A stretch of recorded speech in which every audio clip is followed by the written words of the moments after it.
지난 한 주 변창훈 검사의 죽음에 대한 수많은 보도가 있었습니다. 그중 가장 많이 인용된 것 중 하나가 중앙일보가 11월 7일 보도한 현직 지청장 빈소 찾은 문무일 향해 너희들이 죽였다 제하의 기사였습니다.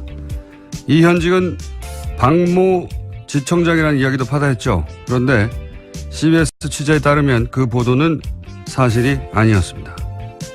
오보로 밝혀진 후 중앙일보는 이 기사 제목을 지청장에서 지인으로 바꾸고 현직 지청장이 소리 질렀다 해서 빈소 한쪽에서 소리가 들렸다로 내용도 바꿉니다. 그런데 이거 조용히 한두 줄 바꾸면 그냥 끝나는 문제인가요?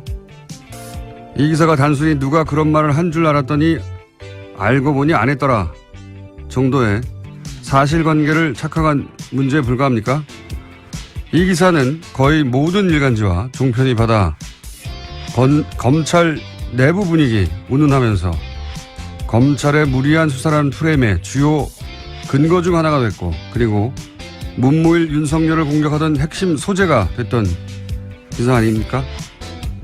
이건 사실관계를 단순 착각한 게 아니라 적폐 수사에 제동을 걸 수도 있었던 중대한 오보죠. 그럼 여차 저차 해석을 했다는 해명을 해야 합니다. 일부러 수사에 제동을 걸려고 했던 게 아니라면 말이죠. 김원준 생각이었습니다.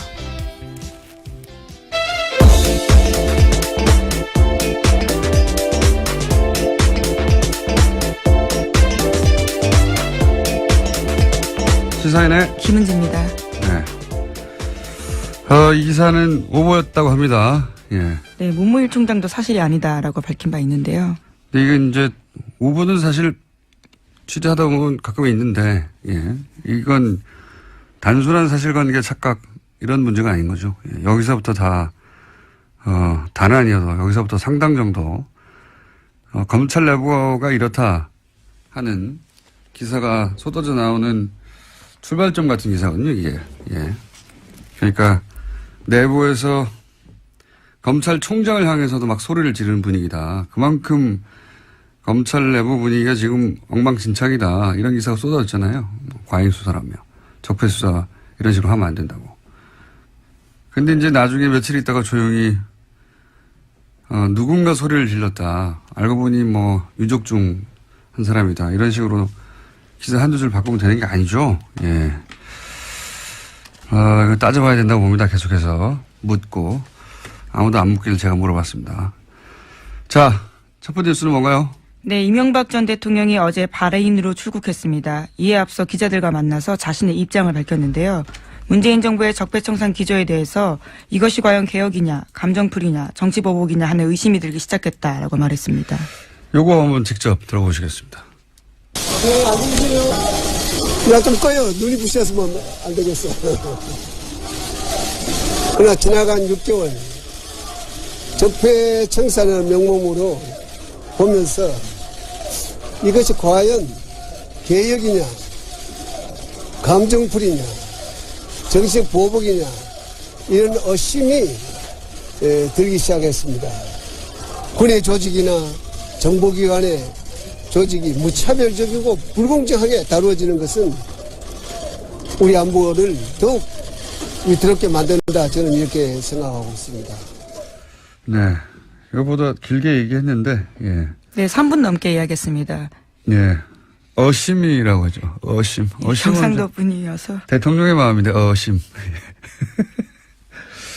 근데, 저는 이 기자회견을 보고, 물론 카메라 플래시 그만 끄라고 했는데 기사는 아무도 끄지 않았어요, 계속. 네, 제가 그때 현장에 있었는데요. 굉장히 그런 이야기를 여러 차례 했습니다. 네. 카메라 플래시 좀 끄라는 이야기를 네. 3차례 넘게 했던 걸로 기억합니다. 기자들 끌 리가 있나요, 그거를. 예. 근데 저는 이제 이 기자회견을 보면서, 제가 사실 며칠 전에 기자회견 안 할 거라고 했거든요. 예. 왜 그렇게 얘기를 했었냐면, 박근혜 정부 시절에 4대강 2년 차였거든요. 2년 차였던 걸 기억하는데. 4대강 감사하고 심각한 부실, 이런 분위기를 띄울 때가 있었어요.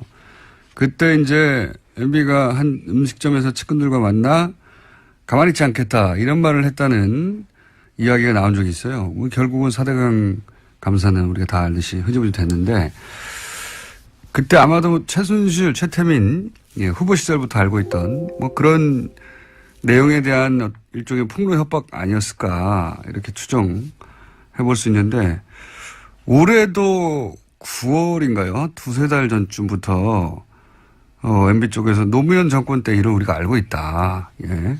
가만히 있지 않겠다 이런 메시지 여러 번 나오잖아요. 예. 근데 이제 이런 얘기 쭉 하다가 박근혜 전 대통령 때는 그게 먹혀서 그게 넘어갔잖아요. 근데 직접 MB가 나서면 그러면 굉장히 강력한 경고, 협박이 되는 메시지가 나와야 되거든요. 근데 그런 카드가 있겠는가? 저는 없다고 봤기 때문에, 없으면 나서지 않는 게 맞다. 없는데도 나서면 바보가 되는 거니까. 그래서 안 나설 거라고 그 정도 정치적 머리는 돌아갈 거라고 생각했는데 나섰어요? 근데 그 내용을 한 줄로 요약하면 자기를 건드리는 건 보복이라는 거죠. 예. 그리고 나라가 쇠퇴한다. 나라가 쇠퇴한다는 메시지. 나를 건드리는 건 보복이고 나라가 쇠퇴한다. 이게 내용의 전부인데 이거는 협박이 아니에요. 이건 읍소예요. 읍소. 예. 그리고 이동관 전 수석은 대통령은 댓글 공작을 모른다. 이렇게 했잖아요. 예, 관여한 바 그렇게 세세한 것까지 지시하지 않는다라는 취지 이야기를 한 건데요. 그러면서 지금 문제가 된 댓글은 전체 0.9%에 불과하다라는 주장을 했습니다. 이동관 전 수석의 이야기도 잠깐 들어보시겠습니다. 세상에 어떤 정부가 그런 댓글을 달라고 지시를 하겠습니다. 그리고 대통령이 그렇게 대한민국 대통령이 한가한 자리가 아닙니다. 이명박 정부하고 박근혜 정부가 그랬죠.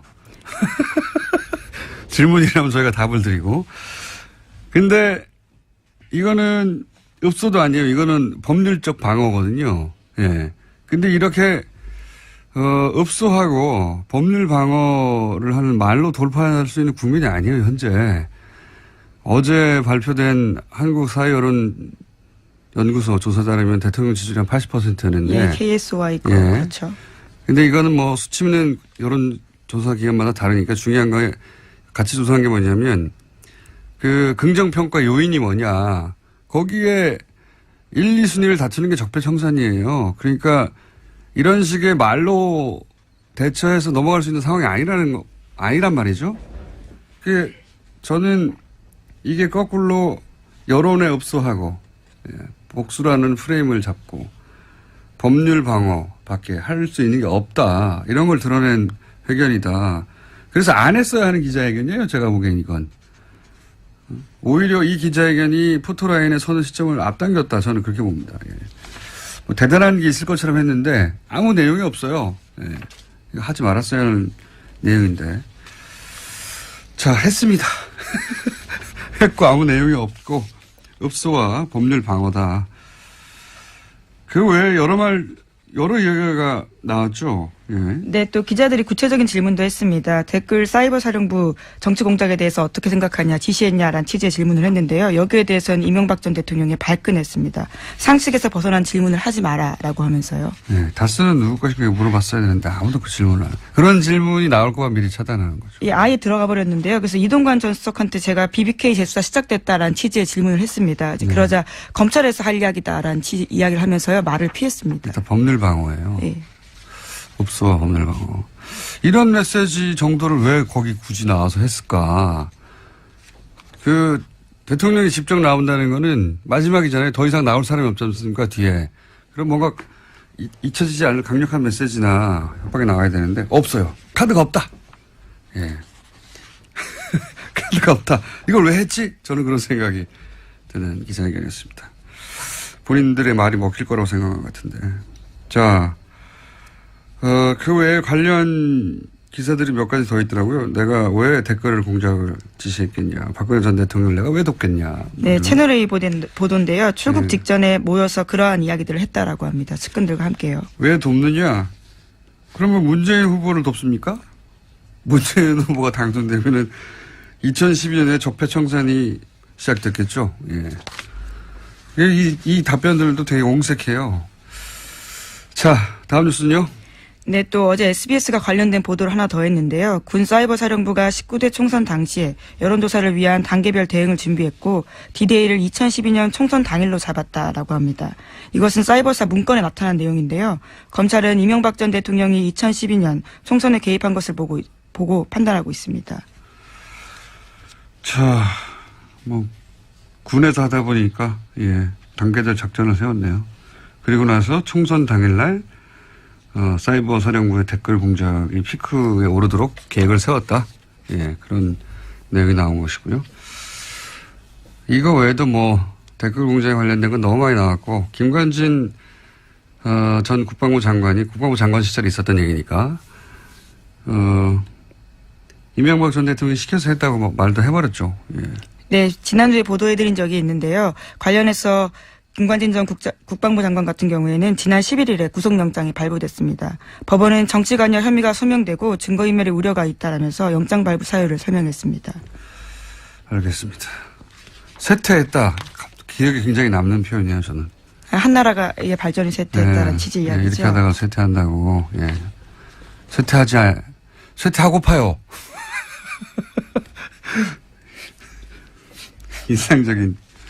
개인적으로 인상적인 단어 선택에서 쇠퇴한다. 우리가 읽은 민주화 경제화 성과까지도 어제 이야기했었습니다. 나라가 쇠퇴한다고. 앞으로 이제 관련 얘기가 많이 나올 테니까 이건 그 정도로만 하고요. 그리고 잠시 후에 또 관련 인터뷰도 할 테니까. 다음 뉴스는 뭐가 있습니까? 네, 국가정보원이 2013년에 박원순 서울시장 제안 문건 때도 검찰 수사를 방해했다라는 오늘 아침 한겨레신문 보도가 있습니다. 그러니까 대선 댓글 개입 사건을 방해했던 것과 닮은 꼴이다라는 건데요. 국정원은 당시에 상당 부분 사실들을 다 부인했습니다. 검찰은 이를 바탕으로 당시 고발된 사건을 혐의 없음 처분했습니다. 이게 간단하게 얘기하면 박원순 문건이 공개됐어요. 박원순 문건이 공개됐는데 그러니까 이제 당연히 그 당에서 고발을 했겠죠. 그랬더니 네, 민주당에서 고발했습니다. 검찰이 국정원에 사실 조회를 요청합니다. 이거 당신들 작성한 거 맞아요? 그랬더니 국정원이 우리 것도 아니고 내용도 사실도 다르다. 이렇게 거짓말을 하죠. 그랬더니 검찰이 그래요? 하고 각하시켜버립니다. 혐의가 없다라고 했다는 건데요. 아니구나. 그리고 각하시켜버리는 거죠. 이게 이제 4년입니까? 5년 지나고 나서 국정원이 작성했다는 게 드러난 거죠.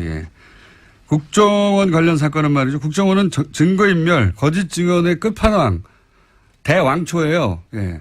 국정원 관련자들 수사는 저는 구속수사를 기본으로 해야 한다고 봅니다. 네, 그래서 최근에 검찰이 거짓 대응 시나리오를 담은 해당 보고서를 확보했다라고 합니다. 어떻게 대응할 건지 국정원 내부 문건이 이번에 나온 건데. 근데 이제 이게 너무 웃기지 않습니까? 국정원이 지금 곤혹스러워 할 만한 문건이 나왔는데 그 문건 관련해서 고발이 있자 검찰이 국정원에 이거 당신들이 한 게 맞아? 라고 했더니 국정원이 아니야 했더니 그렇구나 하고 각하. 이런 식으로 돌아가고 있었다는 거죠. 자, 웃기는 나라였습니다. 다음 뉴스는요? 네, 도널드 트럼프 미국 대통령과 시진핑 중국 국가주석이 지난 9일 베이징에서 정상회담 열었습니다. 이후에 나온 미국 쪽 언론 발표문을 보면요. 대화를 통한 한반도 핵 문제 해결 노력이라는 문구가 있습니다.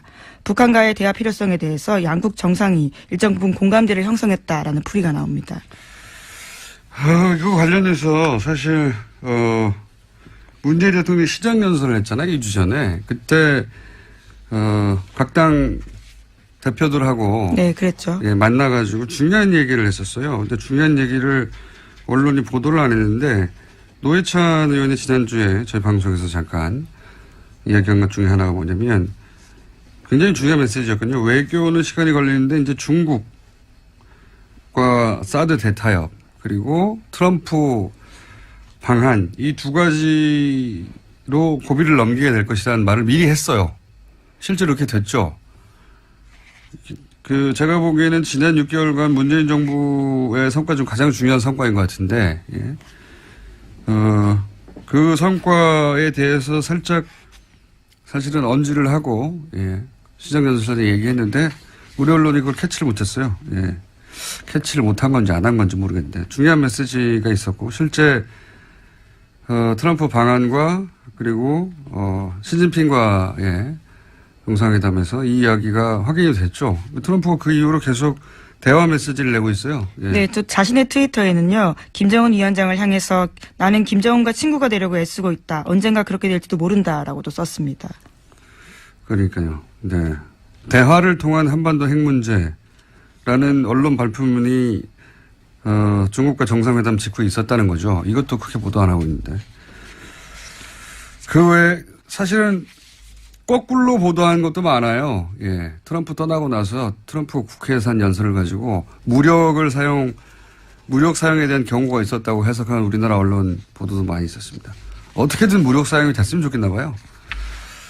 자, 그 외에 그런데 이제 이렇게 우리한테는 필요한 말을 하고 간 트럼프가 아페크에서 푸틴한테 러시아가 미 대선에 개입했냐고 물어봤더니 푸틴이 안 했다고. 예, 또 그 말을 또 공개적으로 이야기해서요. 미국 정계에서 비판을 받고 있습니다. 엄청 욕먹고 있습니다. 왜냐하면 안 했다고만 말하면 될 텐데 안 했다고 말한 다음에 자기를 수사하는 CIA, FBI 다 거짓말쟁이라고.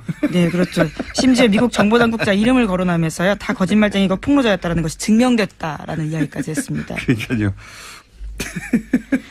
러시아하고 이제 엮였다라는 얘기를 지금 계속 수사받고 있으니까요. 그래서 푸틴 대통령이 안 했다더라. 이거 검찰이 국정원에 물어보고 국정원 안 했다는데 하고 각하하는 거하고 비슷한 거예요. 근데 여기서 한 발 더 나가가지고 말하자면 박원순 시장이 거짓말쟁이야라고 검찰에 주장하는 것과 비슷한 정도죠. 예.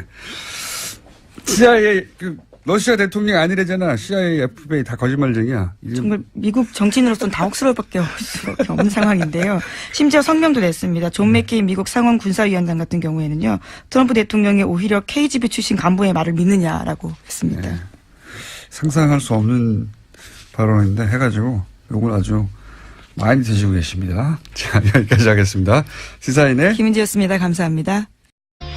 검찰 내부 분위기 운운하면서 검찰의 무리한 수사라는 프레임의 주요 근거 중 하나가 됐고 그리고 문무일 윤석열을 공격하던 핵심 소재가 됐던 기사 아닙니까? 이건 사실관계를 단순 착각한 게 아니라 적폐 수사에 제동을 걸 수도 있었던 중대한 오보죠. 그럼 여차 저차 해석을 했다는 해명을 해야 합니다. 일부러 수사에 제동을 걸려고 했던 게 아니라면 말이죠. 김원준 생각이었습니다.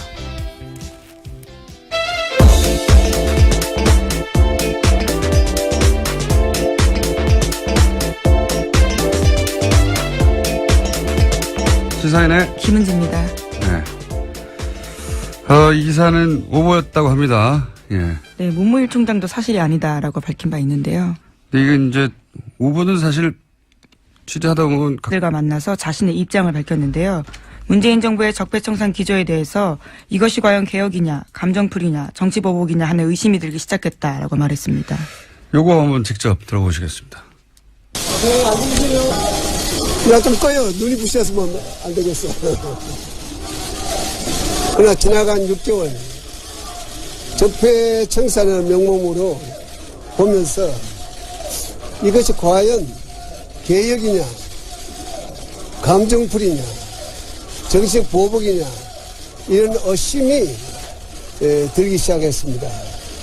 군의 조직이나 정보기관의 조직이 무차별적이고 불공정하게 다루어지는 것은 우리 안보를 더욱 위태롭게 만든다. 저는 이렇게 생각하고 있습니다.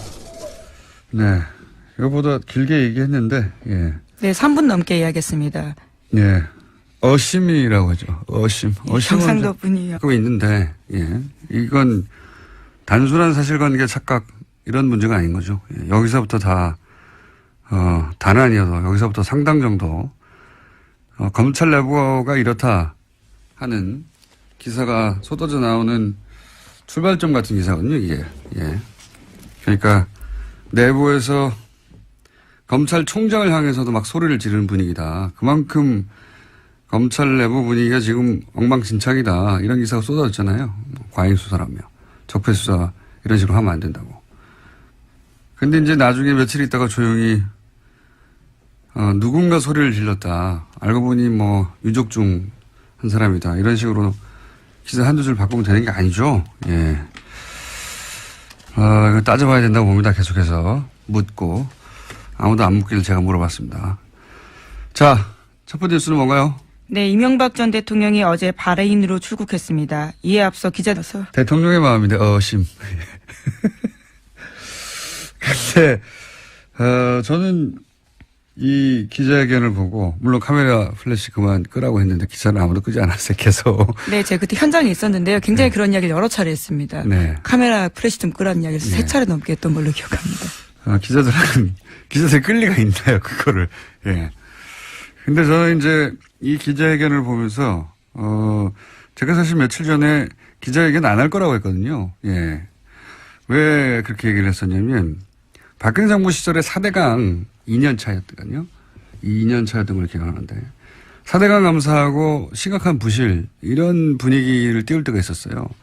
그때 이제 MB가 한 음식점에서 측근들과 만나 가만히 있지 않겠다, 이런 말을 했다는 이야기가 나온 적이 있어요. 결국은 4대강 감사는 우리가 다 알듯이 흐지부지 됐는데, 그때 아마도 지난 한 주 변창훈 검사의 죽음에 대한 수많은 보도가 있었습니다. 그중 가장 많이 인용된 것 중 하나가 중앙일보가 11월 7일 보도한 현직 지청장 빈소 찾은 문무일 향해 너희들이 죽였다 제하의 기사였습니다.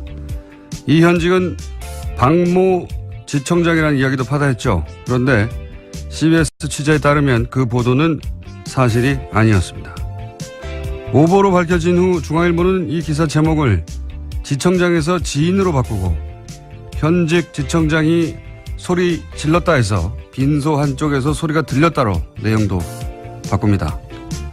그런데 이거 조용히 한두 줄 바꾸면 그냥 끝나는 문제인가요? 이 기사가 단순히 누가 그런 말을 한 줄 알았더니 알고 보니 안 했더라 정도의 사실관계를 착각한 문제에 불과합니까? 이 기사는 거의 모든 일간지와 종편이 받아